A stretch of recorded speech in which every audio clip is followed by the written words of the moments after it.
Mumbai high court से महाराष्ट्र हुकूमत को बड़ी राहत मिल गई है। फांसी की सजा पाने वाले मुल्जिमीन की अर्जी को कोर्ट ने खारिज कर दिया है।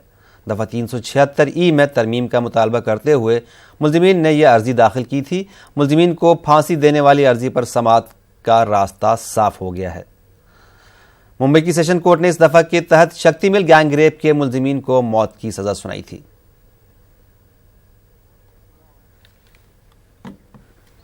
हमारे नुमाइंदे अमित राय हमारे साथ फोन पर जुड़े हुए हैं, उनसे मजीद जानकारी हासिल करते हैं। अमित, आज मुंबई हाई कोर्ट से महाराष्ट्र हुकूमत को बड़ी राहत मिली है। फांसी की सजा पाने वाले मुल्जिमीन की अर्जी को कोर्ट ने खारिज कर दिया है। क्या अपडेट इस बारे में? देखिए, निश्चित रूप में 2013 में जब ये वाकया घटा था शक्ति मिल कंपाउंड में, उसके बाद हमने देखा था कि 4 आरोपी जो थे इस पूरे मामले में, उसमें से 3 आरोपियों को जो है फांसी की सजा दी गई थी और 1 आरोपी को जो है उम्र कैद की सजा दी गई थी। और उस पूरे अपराध को जो है rarest of the rare case जो है माना गया था। जिस जज ने जो है सजा सुनाई थी, जज शालिनी ने उस समय कहा था कि इन दोषियों ने जो बेरहमी पीड़िता के साथ दिखाई वह इनके अपराध को रेयरेस्ट ऑफ रेयर कैटेगरी में डालती, इसलिए इन्हें मौत की सजा सुनाई जाती है। लेकिन जब धारा 376 के तहत इन्हें दोषी पाया गया तो इसी धारा को जो है बचाव पक्ष के वकील थे युग चौधरी, उन्होंने जो है इसे चैलेंज किया था। लेकिन आज कोर्ट ने ये कहा कि धारा 376 जो लगाई गई थी वो बिल्कुल सही धारा है, इसे खारिज नहीं किया जा सकता। अब मैं आपको बताऊं कि आखिर ये धारा जो है क्यों लगाई गई।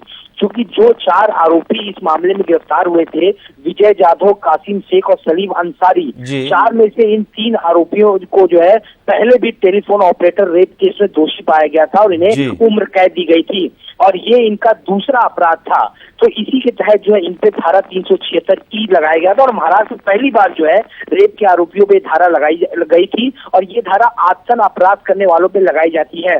तो जब ये दूसरा वाक्य इनका था, इसके बाद इस धारा के तहत 4 में से 3 ये जो आरोपियों मैंने नाम बताया, इन्हें फांसी की सजा दी गई थी। तो इसी को चैलेंज किया गया था। इस चैलेंज को आज जो है कोर्ट ने खारिज कर दिया। उन्होंने ये कहा कि दोबारा इनके ऊपर जो है यहाँ पर हत्या और ये बलात्कार का जो मामला जो है वो दर्ज हुआ था, क्योंकि इसके पहले भी टेलीफोन ऑपरेटर के साथ गैंगरेप में 3 आरोपी जो है गिरफ्तार किए गए थे। इसके तहत इन्हें सजा दी गई है। तो ये बिल्कुल सही जो है 376 लगाया गया है। इसे जो आपकी अपील है उसे हम खारिज करते हैं, यानी इन तीनों को फांसी की सजा जो है अब होगी और ये महाराष्ट्र सरकार के लिए एक बड़ी राहत की खबर सामने आई है।